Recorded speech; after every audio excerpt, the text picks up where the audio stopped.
Hey everyone, it's Marketing Monday time, 2 p.m. Mountain Time. For those of you who don't know, my name is Helene and I am the CEO and founder of Hashtagitude, a digital marketing agency based in downtown Denver. Today's topic, or more or less I should say, this week's theme that I'll be introducing to you today is about, I would say, social monopolies. We weren't really sure, my team and I weren't really sure how to phrase it properly, but we're going to talk about social monopolies, why certain social media platforms are planning on expanding past just their one original function. And as you probably noticed from today's Facebook Live title, we're talking about WeChat's social monopoly in China. So let's just start off right away with why exactly this is a good or maybe a bad thing. Who knows? But chances are you probably use an app roughly every day. And most apps only have one function that you can use. But some apps, such as Facebook, they can manage a couple tasks through its one app. Of course, with Facebook, they are trying to do some offshoots from their original Facebook app. There's Facebook Messenger, there's Facebook Groups, there's Facebook Live, Facebook Pages. There's even a whole separate app for the Ads Manager. So, not all apps are created equal. If you've never heard of WeChat, it is a very popular Chinese app, primarily used in China, but I'm sure a lot of Chinese expats outside of China are using it as well. So, not only is WeChat social media, it's also instant messaging, it's also e-commerce, it's also payment services, also reservations, etc. All of it built into one.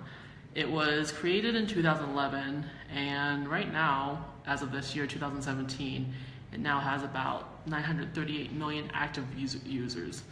If you think about the population alone in China, that's still quite a hefty amount of active users. I would say the people who aren't on the app perhaps are the very elderly, and then maybe little kids. But even then, I wouldn't doubt that even those two demographics are also using WeChat. So for those of you who are not too familiar with how China's internet is run, the reason why WeChat is so successful, especially in China, is how the Chinese government controls their internet. Those of us who are, I would say, outside of China and maybe outside of certain other countries as well, we enjoy free reign on the internet. We can visit websites, whichever websites we want. We can go to Facebook anytime, Twitter anytime, Google anytime. We can even go to websites that are based in Sweden or Norway or Mexico, etc. We have free reign of the internet. I'm sure we could probably even check out WeChat as well.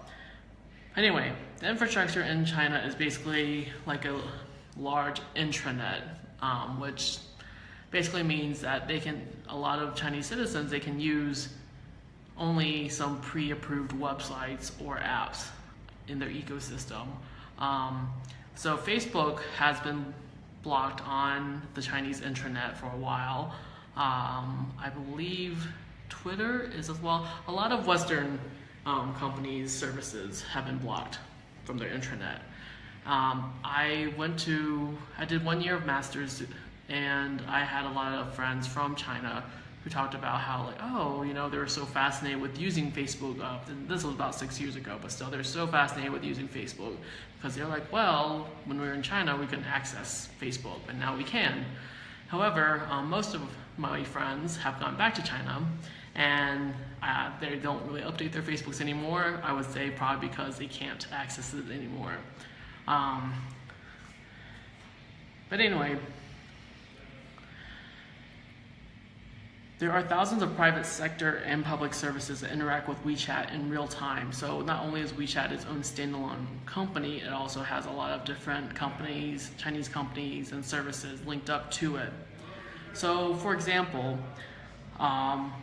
at restaurants, you can make an order through an app, and when you arrive you can make your reservation through WeChat, and then when you arrive at the restaurant gets the notification from WeChat saying oh, Helene has arrived at the restaurant, and then your order, you already put in your order on WeChat in advance. Your order arrives and you pay through the app. So basically, more or less, like the server, or what we know here in the US as the person serving us at the restaurant, all they have to do at the restaurant is basically bring the food to you, and other than that, you don't really have much interaction with them. All the interaction is through WeChat itself. There's actually a really fascinating video from New York Times that I'll share in the link below after this broadcast of how super linked up WeChat is with a lot of services in China. So let's talk about the good and the bad for both consumers and for businesses. So for the consumer, the good thing about WeChat is that it's all in one. You don't have to relearn a new interface or whatnot. Everything's just plugged into WeChat itself. It's easy to use, I'm sure, after you've gotten used to how to use it. The bad for consumers is, again, it's all in one. So, let's say the app crashes or they have a little downtime, then everything that's linked to WeChat you can't really use. So if you wanted to do a restaurant reservation for 6 p.m. tonight and the app suddenly goes out for the next 5 hours, you're like, crap, how am I going to get into that super popular restaurant now because WeChat is down? The information is highly centralized, so there is a risk of breaching privacy, and also there's a big monopoly as well. Who owns the information for the consumer? There's a lot of different owners looking at your information through that one app. Now, on the flip side, with businesses, the good, I would say a lot of the good for businesses is what the bad is for consumers.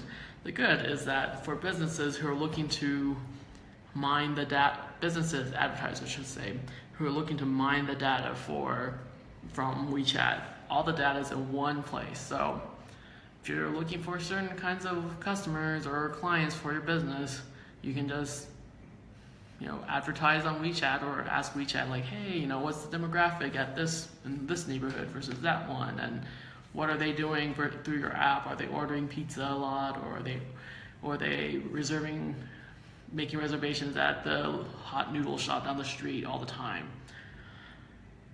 So, along with centralized data, easier tracking, less competition for the businesses, and as I said earlier, the advertisers have a whole big opportunity of lots of data through this app. With WeChat itself, they have really high customer retention because everything is basically going through the app itself. They probably don't have too much competition going on just because they have that, they're all in one stop. The downside of everything being on one platform, on WeChat, is there is the chance of it getting hacked, and then what do you do with that? That's a lot of data right there that ends up getting into the hands of basically getting into the wrong hands. I would say it's harder to diversify, and I would say that's one big thing because for those of us who are here in the US who have used the internet for the last 20 some years or 25 years, we remember the good old days of AOL. And AOL used to be the end-all be-all for all of us. Then again, that was in the days of dial-up.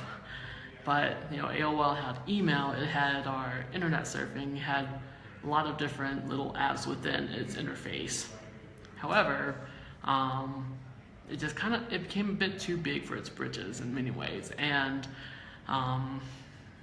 with the fact that other companies started coming along, innovating upon, I would say, what they originally came up with or what was so popular with them, a lot of companies came along and innovated, and with AOL being as big as it was, I guess, in its heyday, that did not allow for AOL to innovate too much. And sometimes it's better to, as a company, especially if you're planning on growing larger, to diversify, not only be in the social media industry, but maybe be in other aspects as well.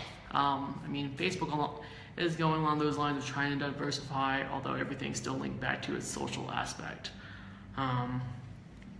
So this week's blog post will be about how basically how businesses who are using tools such as WeChat or Facebook or Twitter, how it's a good idea to definitely diversify your social media presence past the Facebook ecosystem. Of course, I'm saying this on a Facebook Live, which doesn't, that might seem a little ironic, but that's what we'll be featuring on this week's blog post, which will be out on Wednesdays as usual. In terms of upcoming events, we do have our next Walk and Talk with Walk to Connect next Tuesday from 11:30 to 12:30. As mentioned before, we will be walking through the Civic Center Eats Festival that happens at Civic Center Tuesdays through Thursdays. I believe they open from 11 to 2. So if you are interested in not only a free walk, but also free access to Civic Center Eats, unfortunately the food is not free to eat. You do have to pay for your lunch, but still it's a lot of different options that you can check out, and we can mill around at Civic Center Eats or keep walking along the way as we discuss our topic for the week. And last but not least, we are seeking new clients. If you or any other business owners are interested in furthering your digital marketing growth, furthering your brand's presence online, also just overall increasing your sales, give us a call or email, contact us. I'll drop the link below of how to contact us for your free 15-minute consultation, and we'll talk from there. So hope you have a great rest of your week, and I'll be back next Monday again, and talk to you soon.